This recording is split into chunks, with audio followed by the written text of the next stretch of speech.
As the post pandemic active nutrition industry starts to normalize, it's time to discuss what benefited, rebounded, paused, and was damaged by the COVID 19 effect.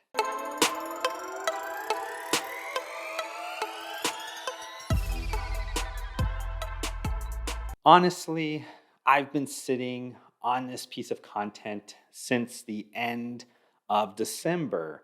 I had my designer create the YouTube thumbnail, and I thought, hey, early January, it's probably going to be an ideal time to discuss this topic. But every time I sat down to kind of write out some of the outline for this content, I started to question myself.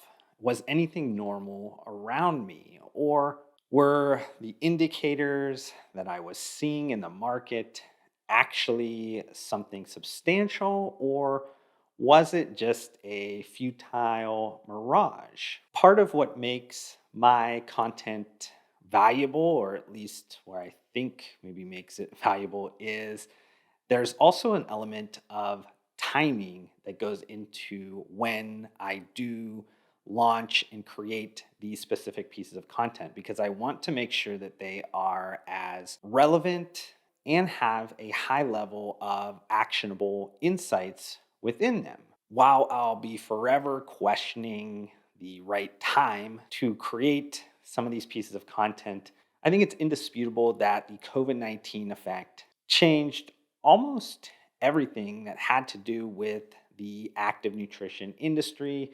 And it's natural that a lot of the professionals are kind of looking around a little bit confused. The market landscape is quickly evolving, and consumer interest in the space has never been higher. The active nutrition kind of categories, really functional CPG, has become the gateway to the global $1.5 trillion wellness category. I always say where there's growth in the market, you're going to see a ton of commercialization activity follow it. This heightened amount of competition means that brands need to stay ahead of the curve with identifying trends earlier and be more aggressive in their actions to fill demand. My intent for this specific piece of content is to give a little bit of the snapshot of what's happening currently in the market, discuss what benefited, what rebounded, what paused, and what was damaged from the COVID 19 effect. And the discussion will really surround marketplace variables like product categories or attributes, business strategies, and consumer behavioral shifts. So let's kind of start on a positive note. Let's talk about what benefited from the COVID 19 effect.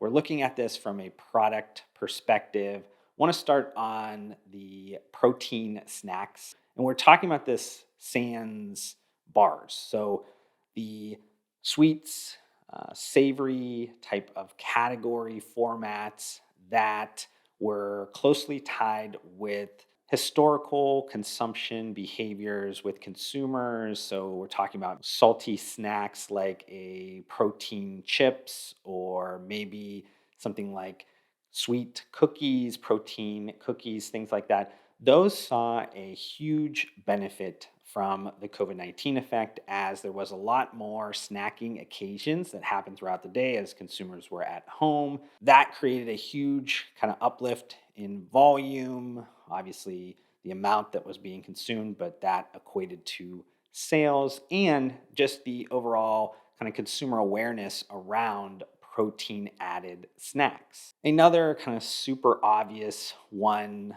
is around cold, flu, immune support. That had kind of the biggest spike of the COVID 19 effect. But since that was such an immediate kind of uplift happened with that category, I do think 2021 we're going to see somewhere around like a flat or maybe just up a couple points year over year. But that being said, there's no denying that overall consumer interest is really kind of catapulted towards that category. And people are going to be focusing more around, be that immune kind of marketing lingo or just knowing certain ingredients a little bit better to make sure that those are included into the functional CPG products that they are switching from their conventional counterparts. Another kind of major category that kind of emerged was mood support, mental health, or stress support. This category also saw a sharp increase in sales. I think over the last 18 months, most of the products within the category has seen about a 25 to 35% increase. And while that's not the same kind of huge spike that we saw around like cold, flu, and immunity products, I think there's a lot more sustainability to this trend. I think consumers are understanding that they need to look towards products that can target their emotional and overall well being. Now, the last kind of category that I want to talk about is sleep. And I could have included that into the one above. A lot of people kind of lump those things together, but I think the occasions are a little bit different. When we're talking about, mood or mental health or stress support, I really think that starts probably after your like 2 o'clock occasions if you're working upwards till kind of dinner time, a little bit after dinner time. And then sleep is pretty much like the 2 or 3 hours prior to your bedtime. So I think those are two different occasions in terms of products. But data has suggested that because of the COVID 19 effect factor, there has been a 37% increase in clinical insomnia. So consumers have been hit hard in this area. This is an extremely important area that is going to get a lot more attention in the future. I think COVID 19 effect really helped this kind of bring it to light. But not only from like a supplement standpoint, but you're also seeing purchasing increased with some of like the wearables like the Aura Ring or some of like the connected beds like 8 Sleep. But I want to shift this kind of benefits into some of the business strategies. And the first one I want to talk about is direct to consumer. And arguably, direct to consumer has been extremely important for the last 5, 7 years in the active nutrition industry. But the COVID 19 effect really kind of shifted how any brand has thought about direct to consumer. It used to be kind of nice to have if you had a great direct to consumer experience. Now it is a must have. The telephone game has been over for a while, but really kind of drew a ton of attention towards it because of this like last 18 months. You need to have a direct relationship with your customers. You need to understand what your customers' needs are. You need to think about giving them a option to purchase with you to have a closer connection. You can create a lot of personalization around those things. And direct to consumer, those that were doing it great before the pandemic obviously excelled. Ones that had to scramble early on and really invest a lot of their time and effort into that, they did get some benefit and they're going to see some benefit in the future. Ones that really just kind of not even thought about it, they're going to continue to struggle regardless if the COVID 19 effect happened or not. Kind of in the same light of sales channel strategies, talking about the Walmazon effect that has strengthened because of the COVID 19 effect. You think about who were the two biggest beneficiaries in terms of consumer spending during that time. It was Walmart and it was Amazon. And then in terms of maybe like a communication strategy or marketing strategy, I think you need to pay attention to TikTok and how much it benefited because of the overall increased digital media consumption during the time. Looking at a younger generation, maybe Gen Z, early millennials that are a big portion of the purchasing with active nutrition type products. They were utilizing TikTok. TikTok became one of the Mount Rushmore of social platforms that just reached 1 billion active users. And if you're not really kind of in tune with TikTok and how to utilize that for creating trial, either on your product or brand or just discovery, you need to kind of be more tuned into that area because of the way TikTok is set up. There is a easier kind of virality thing that happens with there, and you can kind of look at some of the spikes that happen when products, CPG products, end up starting to trend on TikTok with a lot of their users utilizing a hashtag like TikTok made me buy this. And then looking at some of the benefits to the consumer behavior shifts, One is around just like choice of shopping. You're seeing that like choose your own adventure shopping. That is something that's increasingly important. Just this idea of choice really has become increasingly important in the market because of COVID-19 effect. People are really looking for personalization. They're looking to be an active participant in really a lot of their choices now. They understand there's a ton of substitutes in the market. They don't need to kind of subscribe to legacy models. They can kind of choose however they best want to spend their money, how they want to spend it, kind of all those other variables that are aligned with that. And since the COVID-19 effect does have a health element to it as well, I think it's important to think about how humans think about themselves within healthcare now. It used to be that they were patients within the healthcare system. Now, I think they think of themselves as consumers within the healthcare system. And I think that goes along with the idea of choice and personalization and having more control over what is done within this category, which I think is aligned because of the adjacency with active nutrition, supplements, preventative care type categories. Next kind of category that I want to talk about is the marketplace variables that rebounded because of the COVID-19 effect. So these are the areas that initially we thought, wow, these are going to get damaged, but ended up kind of striking a comeback because of some of the shifts that happened within the time frame of the last like 18 months. I think from like a product category attribute standpoint, I think the energy drink category is probably the one that is the most obvious, the one that most people paid attention to because of the size and how big that is a component of the active nutrition kind of product categories. But because 70 so percent of the energy drink sales come from the convenience channel, and a lot of that is tied to consumer mobility, and most people weren't really getting out at the beginning, thought, wow, this category could really struggle. But a lot of people enjoy energy drinks. They enjoy, obviously, the effect of energy drinks, and they're going to look for that in some other way. So you saw a lot of the consumers shifting their spending from convenience over to online. That helped the category overall because now these consumers understand, oh, I can stock up and buy online, or I can still buy those things through convenience stores like I normally do from an impulse standpoint. But it has helped the category sustain its high single digit year over year growth. Another kind of a grouping of category here would be sports supplements that were tied to like the workout occasion.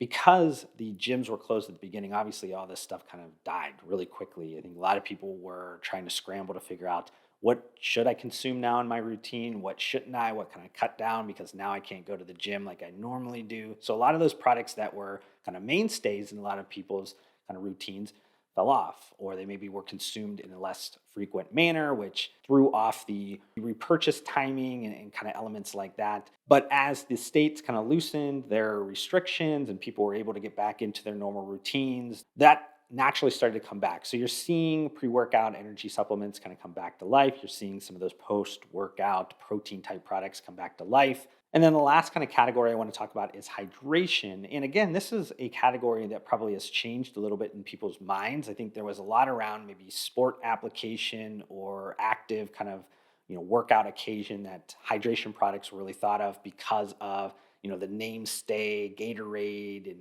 how they do their marketing and all those types of things. But I think during the COVID-19 effect, this really shifted and the idea of like hydration became more important. It's kind of adapted into like everyday life and people consuming those products in a number of different ways, which really kind of helped the hydration category as a whole. When we're looking at some business strategies that rebounded, I think kind of focusing in on core offerings, understanding what you're really good at, and kind of going all in on that has been a strategy that has kind of come back to life. Really, this is a strategy that should always be there, but for whatever reason, active nutrition brands love to create some type of platform brand and have every single category that they could think of, and maybe not having even the brand to speak to some of those categories or anything. You think about right now and what's happening in the marketplace, some of the variables that are going on, resources within the brand has tightened.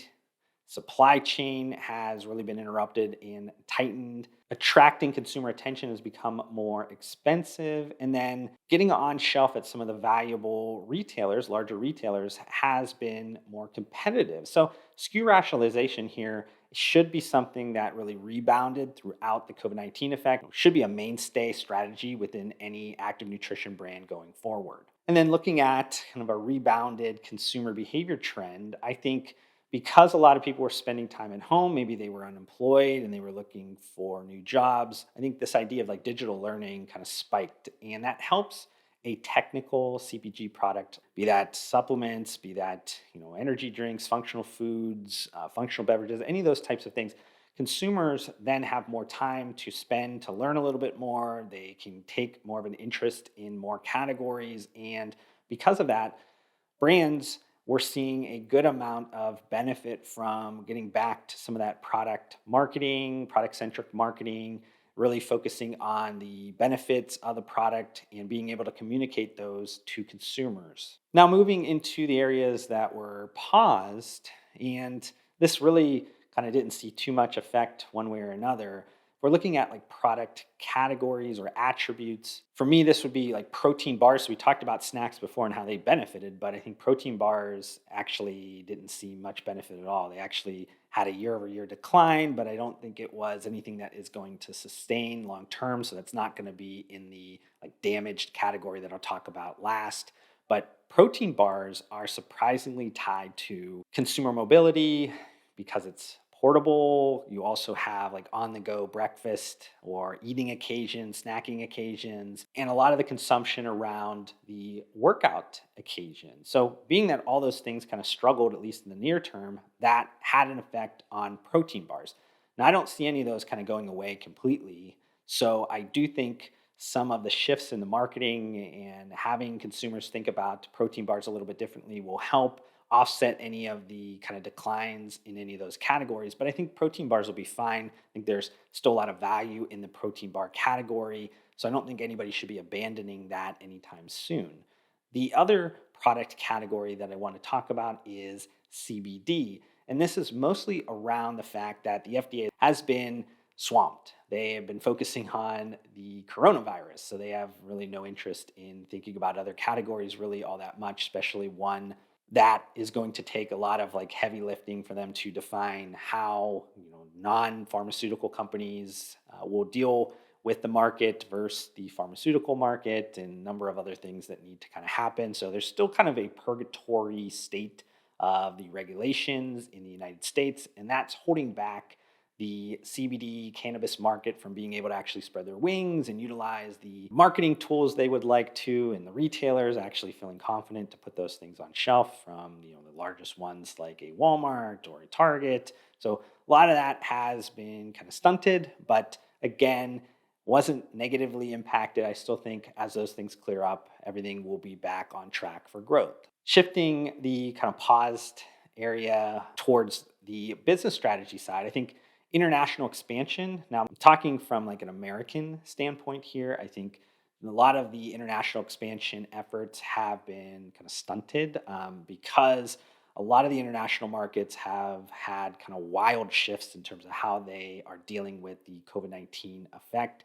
That extra amount of kind of confusion or chaos really is something that's compounded and added onto the already complex environment that you're dealing with in your domestic market. So this is kind of the time to probably dig into the domestic market, really kind of focus in on the efforts there. Also have to consider some of the kind of race to the bottom strategies. And some people might be thinking, well, that's an effect that has nothing to do with strategy. But actually, race to the bottom is an effective strategy to utilize. I do think there's still a growing amount of lower bounded kind of consumers that are looking for commodities and cheap products. All that kind of focus on price as their major purchase criteria. The bifurcation of income in America has widened because of the COVID-19 effect. But I do think the kind of middle ground brands that are kind of stuck in this and thinking they're getting this race to the bottom effect pushed on them, it's going to help them create a little bit more of a price integrity because you're going to see more of the long tail brands, at least in the near term, get washed out because of the complexity in the market or maybe the inflationary cost elements that are creating issues with them being able to fast follow or white label products on Amazon. So a lot of those things are going to help. And if we're looking at the paused consumer behavior shifts, Want to kind of mention a few of them. First, being around sustainability. I don't think the importance of sustainability has lessened. I do think there has been a polarization in terms of how people think about sustainability. The ones that were really interested in sustainability before, they're going to be continuing that. They're probably even strengthen that. The ones that weren't interested continue not to be all that interested. The ones in the middle, though, I think is where you're seeing this kind of pause, where I think most people are looking at other purchase criteria around maybe price or availability and not necessarily thinking about how sustainable is this particular product. Now, in the future, I think that probably shifts back towards sustainability, having that be extremely valuable. But kind of in this short term pause area right now, so going along the lines of sustainability, if we're talking about transparency, again, I think that the consumers on the ends of the polarization, I don't think they're changing anything what they're doing right now. But I do think the people in the middle probably are thinking about other purchase criteria right now, be that maybe price again, maybe availability, and that is superseding the need for transparency and elevated transparency in the industry. I do think, again, that's going to be long term secular trend. You guys know I'm on team full traceability, blockchain, everything needs to be decentralized. But in this short term period of the COVID-19 effect right now, you're seeing kind of a pause in the importance of that in the consumer's eyes. And then in other areas around just extra discretionary spending, the active nutrition market as a whole is really a lot of discretionary spending. You don't necessarily need to have functional CPG products to sustain life. You could just have conventional products. You can have the cheapest products available. You can drink water, those types of things. So you don't need to kind of think about in the Maslow hierarchy of needs, like the more self-actualization type of needs, like that's where most of this kind of supplement, active nutrition space is at. And that's usually around discretionary income. But as the budgets kind of tighten, be that from some of the effects on unemployment and loss of job, or just shifting out of new jobs and having some of those interruptions to your budget, wellness won't completely go away. That categorical spend will not go completely away, but it won't maybe be as high as it can be. It won't expand a little bit more. It's kind of paused right now.